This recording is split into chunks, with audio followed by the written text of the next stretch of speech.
Good day, ladies and gentlemen. Welcome to this edition of the story time. Anyway, I'm going to get back to the story.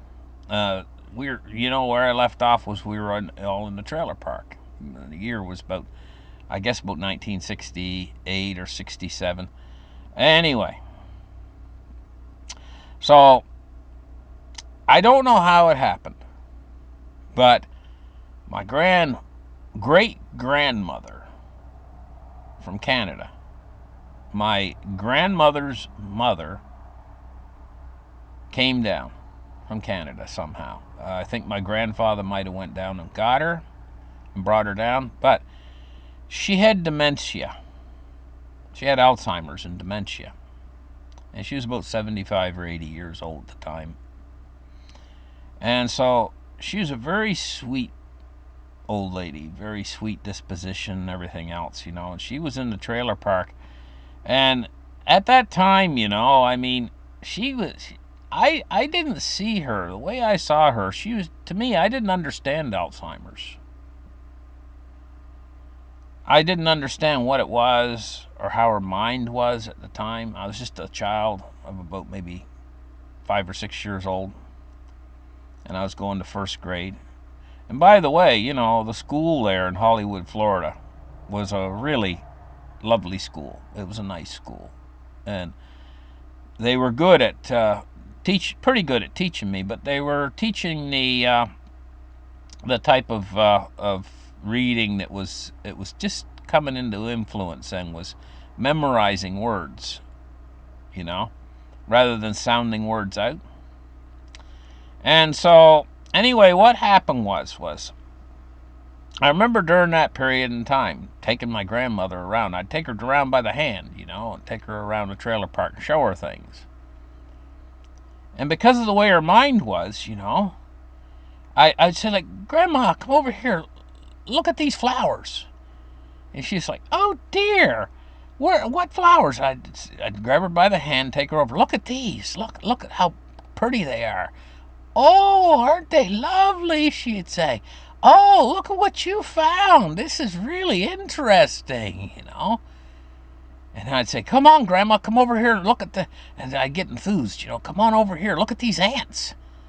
Look at them. Look how they're crawling. And she'd walk over and, oh, again, she'd bend right down, take a look, at these ants, and she'd say, how did you find these? And I'd say, I don't know. She'd say, these are lovely. Look at these ants. And then there's something. We'd sit there and both look at the ants for about 5 or 10 minutes.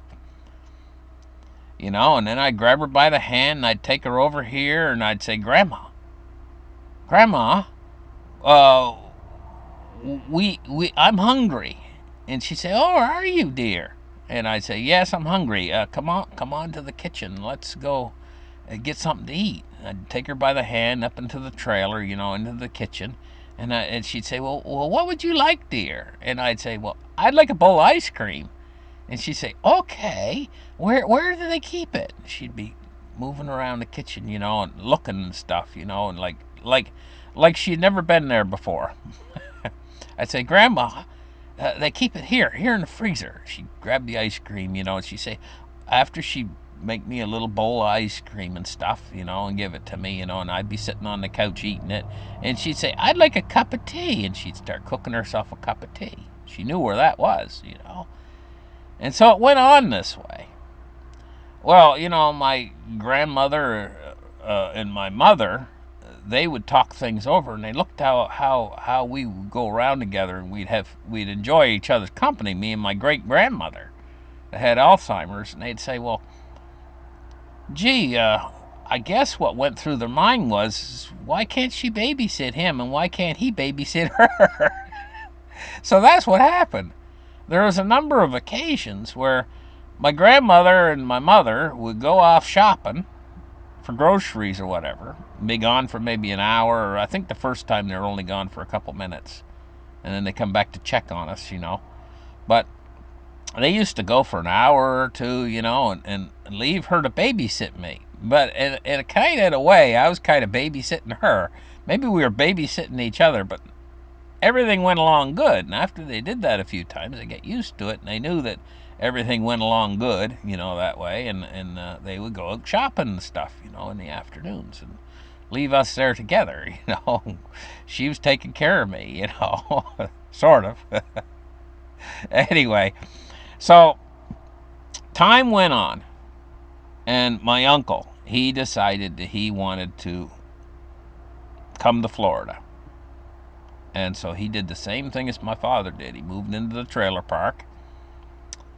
And it was around 1969, I think it was by then, And he come down to the trailer park, and he wasn't long. He got himself a job, and he bought himself a trailer too, and parked it right in behind my dad's trailer, in the space right next to my dad's trailer. So I believe that my dad's trailer was an orange-colored trailer, and my uncle's trailer, I think, was green, if I remember the colors right, and I think my grandfather's trailer was blue.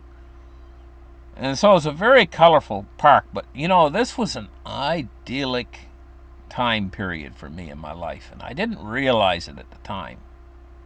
But I had all my family there at the trailer park, and we all got along good, and for a child, this was a really idyllic time looking back, and I'm kind of nostalgic about it, to tell you the truth.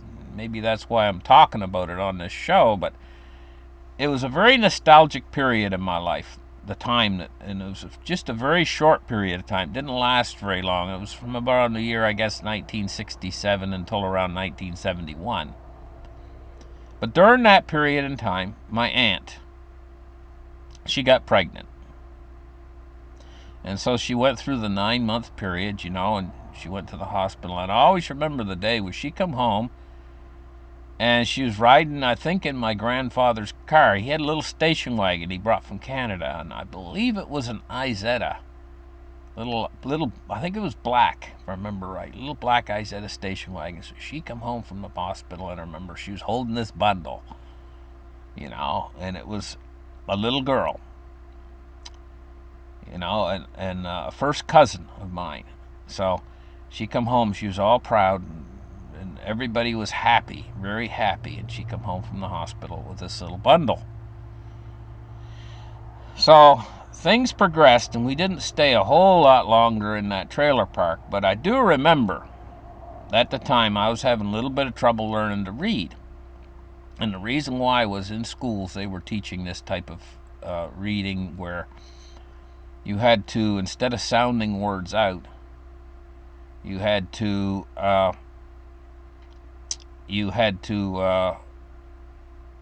memorize the word, look at the word, and know what it was by memorizing the word. And it wasn't working the best for me. And my mother noticed that I was a little bit behind in my reading skills for like the first grade.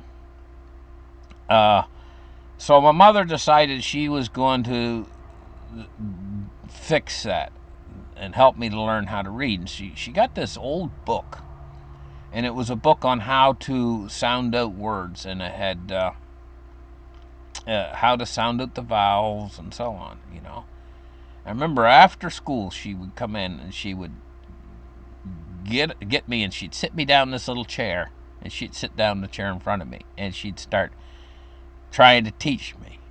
And I knew that school was over and it was my playtime. I didn't want to sit there and read a book with my mother. But my mother's very persistent. And I remember I'd get upset. And I felt like I was being punished. I wasn't really being punished, but she was sitting there. She was forcing me to sit in this little chair, and she was sitting in front of me. And you, look at this. What is this? She'd say. And I'd say, well, it's a A. It's A? And she'd say, yes, it's an A. And what is an A? And I'd say, I don't know. And she'd say, it's a vowel. Now, you got to learn your vowels. A, and this one's it. What is this one? I don't know what it is. Sound it out, she'd say, and all this kind of stuff. And I'd start to get upset. And she'd say, I don't care, she said, if you're getting upset. You're going to learn this. You sit there in that chair, and you sound this letter out. What is this letter? she goes, and she kind of hint to me. It's a E. I'd say an E. Yes, it's an E. And she'd say, an E is another vowel, and I'd be getting more upset, you know. And after a while, I'd start crying and boo-hooing. She'd say, you're not getting up. I don't care if you cry. You're not getting up. I'd say, no, you're not getting up. You're staying in this chair. It went on like this day after day after day. But slowly, I started to make progress in learning the vowels and how to sound words out. But day after day, she went through this process, and I think every day I cried during the whole thing. But she was very persistent with this. So she was teaching me more than the teachers were at the time, because the teachers were all into this, which never did work. It doesn't work today, and it didn't work back then. But still, right? So it went on that way. So anyway, what happened was we lived in this idyllic lifestyle down there in Florida, and we did have a few little things, you know, but it was a fairly smooth, and the family got along really good. But my grandfather, he was always the one who kind of spearheaded things, you know. And he decided he was going to take a look and have a little travel across Florida. So he went up to Central Florida, north of Orlando, and he started to go around. He got into this real estate kick. He was going to buy real estate. And this was around 1971, I think it was, somewhere around in there. Anyway, my grandfather, he's a little bit dissatisfied with living in a trailer park. He says, you need more out of life than living in a trailer park, you know. And he went up and he started visiting up north of Orlando, and he went out to Ormond Beach, Florida, which then was mostly all just sand dunes. So he went to a realtor, and they said, oh, sure, we'll take you out and we'll show you some properties, you know. And they drove him around and everything, and they said, what do you think of these properties here? And my grandfather said, where are they? And he said, well, we'll take you out and show them to you. And they took him out to these bunch of sand dunes right on the beach, up and down the beach. He says, these are 1 acre properties. They're like $25 down, $25 a month. And we like to sell them in parcels. Parcels of 3 or parcels of 5. Or my grandfather's all gung-ho. Oh, I think I'll buy a parcel of 5 of them. You know, I can afford that. $125 a month, I think, or something like that, you know. Or was it $100 a month or something? You know, it was really cheap. $100 down, $100 a month. You buy like 4 or 5 of these parcels, 1 acre size sand dunes. So my grandmother, she got out there, and she got with the real estate agent. She was walking up and down the sand dunes, and there's nothing there at the time, just empty beach. And walked over the sand dunes and everything, and looked at them and everything. She says to my grandfather, she says, this is like buying swamp. She said, this is no good. She said, this is never going to be anything here, and all it is sand dunes. You can't build on it. You can't do this, and don't you dare buy those. My grandfather was like, what? He said, but this is just lovely. Look at it. There's sunshine. Look at right on the beach, he said. We could build a nice house. She said, you can't build a house in that sand. Are you kidding me? She said. And she talked him out of it. She said, don't buy that. You don't want that. That's no good. It's never going to be anything. And so they drove inland. My grandfather gave up on the idea of buying that property in Ormond Beach there, and he drove inland with my grandmother. So he found this other real estate agent in Lake County, Florida, and started looking at properties. And he had these 1 acre lots that were a little bit more money, you know. But he found this one piece that was near the highway, and my grandmother, she kind of fell in love with it. She says, I love this piece of property. It's a totally different idea, you know. She was saying, I like it. And he says, well, how much is it? And I think it was like $100 down, $100 a month. Something like that. You know, it was really cheap. There's 1 acre, nice little piece of property. And she said, My grandmother was just happy she wasn't going to be on those sand dunes. She saw the potential in this piece of property. It was inland, and it was high and dry and nice piece of property. So she said to my grandfather, okay, let's get this piece of property. So they bought the piece of property. And they got a guy in to clear all the brush off of it. And he used this big machine called a brush hog. And back in those days, it was all scrub brush. It's like bushes, these thick, gnarly bushes everywhere. They're about 10 feet high, and along with these palmetto bushes, the really thick palmetto bushes. He went in there and he mowed it all down flat and everything. And my grandfather, he arranged to have his trailer towed up. So it's like $50 or something to tow it up from. It wasn't very much money back in those days. It didn't cost hardly anything. Gas was only 10 cents a gallon. And these tow operators, I don't know what the price was. Maybe he paid $100 or $200. I don't know, but he paid a little bit of money. It wasn't like today to tow a trailer all the way up from Hollywood, Florida, to Central Florida, which is about 250 miles, would have cost a fortune today. But back in those days, didn't cost hardly anything. He towed that trailer up from Pete's Trailer Park to this 1-acre piece of property, and he parked it there. Well, he made the first move. And I remember my grandmother, she just loved it there in her little trailer on that 1-acre piece of land.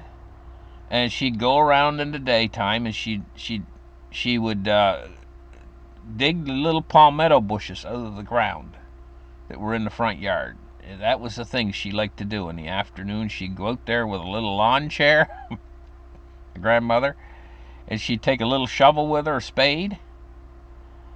And I don't know why she liked to do that. Maybe it was like calming to her. But these palmetto bushes, they used to be like this big round tuber that was almost above the ground. It was right on the surface of the ground practically, and it had all these little roots coming off of it from every different angle. They were brown, and they were about the size of a watermelon. Maybe not quite as big as a watermelon. And they'd sit almost right on top of the ground. These tubers are basically a tuber root. Now all these little wiry little roots going down from it into the sand, And she used to sit there, and she'd pick one. She'd sit her lawn chair next to it. She'd have a drink, with her, and maybe a sandwich or something. She'd sit out there in the afternoons, maybe 4 o'clock or something, or 5 o'clock, and she'd sit there and she'd pick at one of those palmetto bushes, and she'd just keep digging it up and snapping the roots off, one after another with the shovel, until she'd free it up, and then she'd take it down, throw it on a big pile in the backyard, or my grandfather would burn it.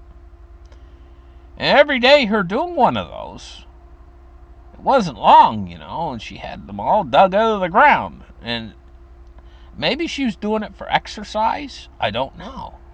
But she used to enjoy it. Somehow, I guess the sound of the snapping those roots off and the getting the thing out of the ground, it was like she actually enjoyed doing that. She did the whole yard, one after another, and there must have been 100 of them in that front yard. And she got it all nice and flat for my grandfather so he could mow grass. And he planted grass seed, and they got the place looking nice, And so my father, he said he came up for a visit. We went up for a visit, from the trailer park. It wasn't long, my father said, hey, you know what? I want a piece of property up here too. And my father started exploring with ideas of how to buy a piece of property up in Central Florida. So then what happened is there was these birds on my grandfather's property. And they were the strangest little birds. When we went to visit, I remember these birds. They were these little bluebirds. And they were like a cross between a blue jay and a bluebird. But they were bluebirds. They weren't blue jays. They were different. And they used to live in this brush in that area, And they were the strangest birds you ever want to see in your life, because they were not scared of people. All of the birds you see are scared of people. So we'd be walking around the yard. One of these bluebirds would come down and land on your head if you stood still for any length of time. Or they'd come down and land on the chair next to you and and kind of walk right over to you, kind of like a parrot or something.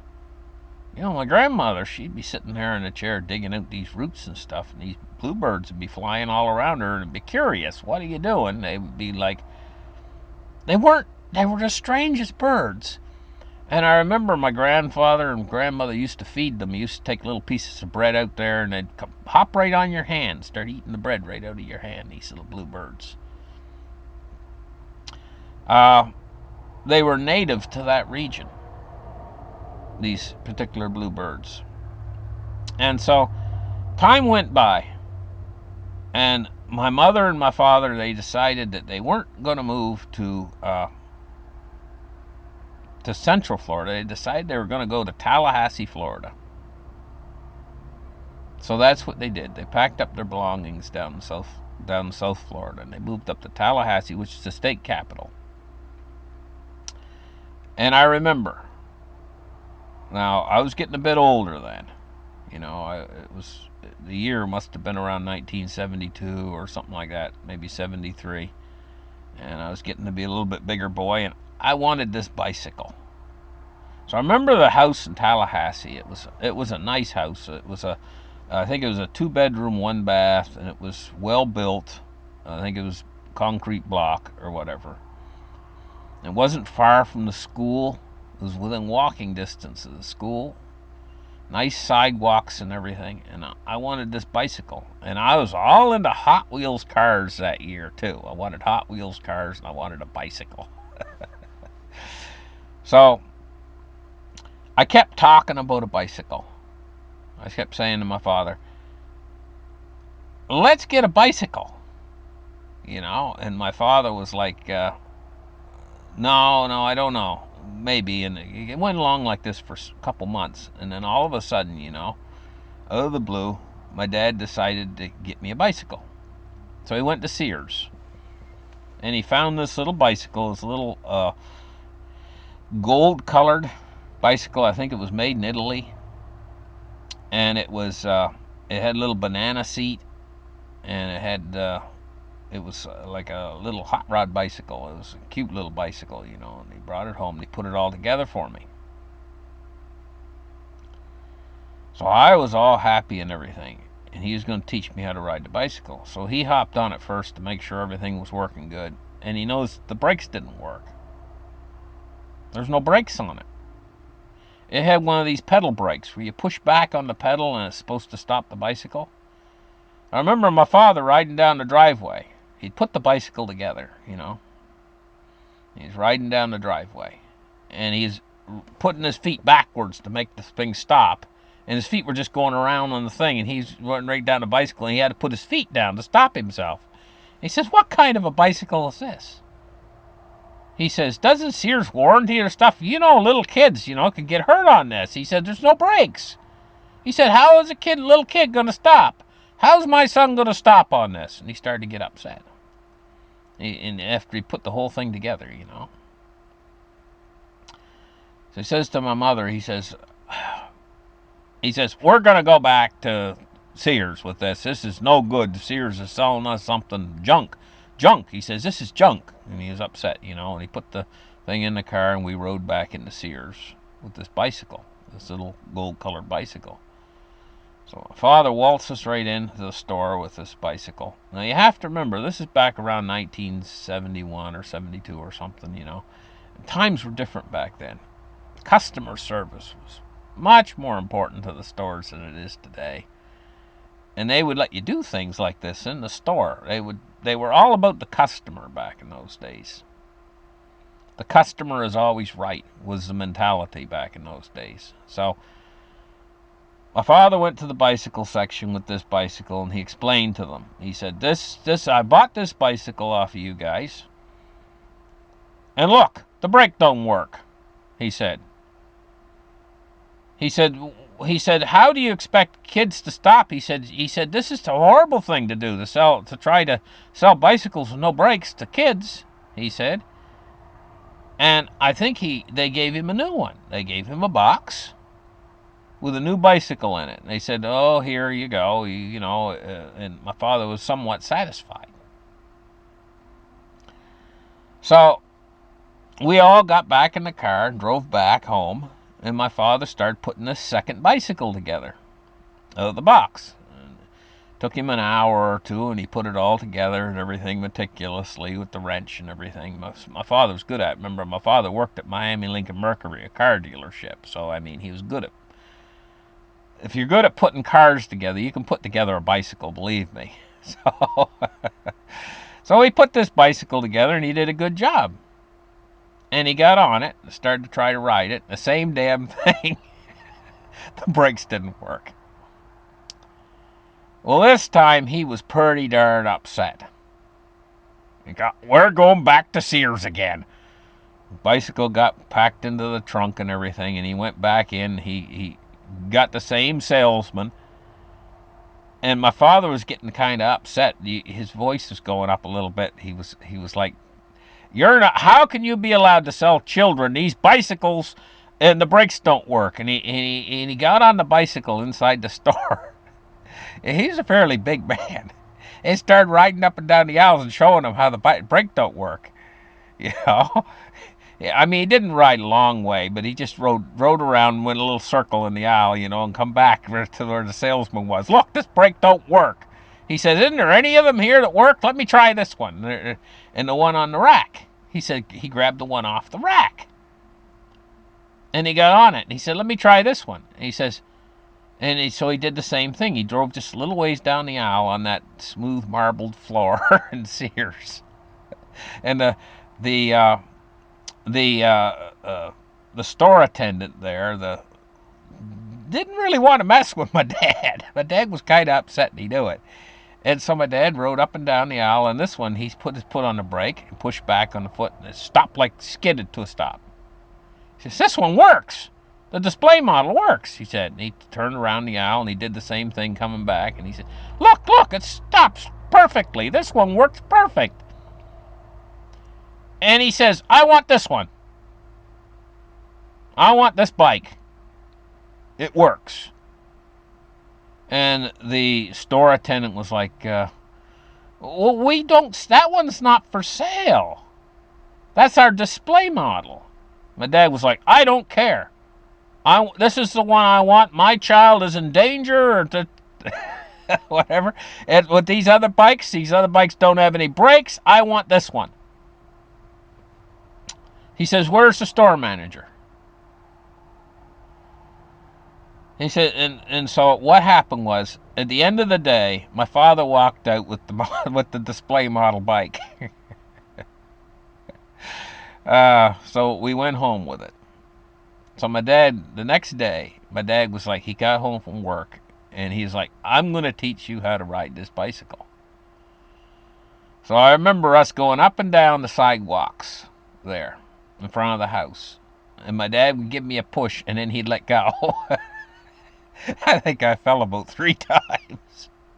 But I think about the 4th or 5th time, my mother said, "This isn't working."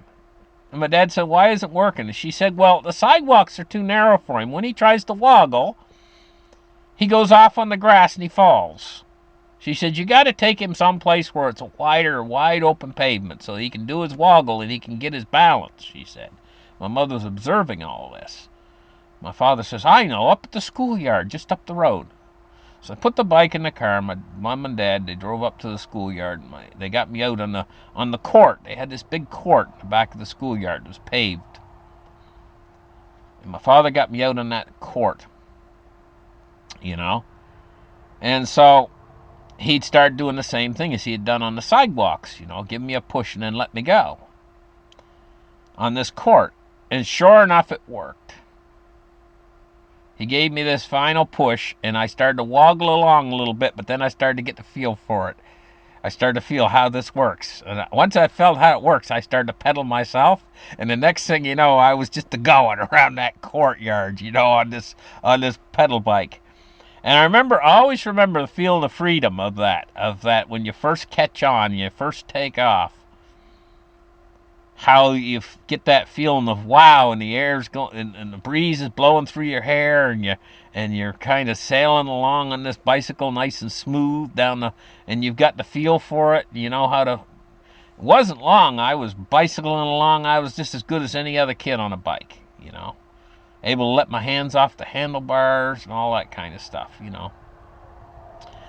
So those were the days, and so we stayed in Hollywood for a while. And next week, I'm going to tell you guys more of the story, uh, and as we progress here with it. Thank you guys for listening. Like and subscribe, and we'll catch you guys in the next episode. Bye bye.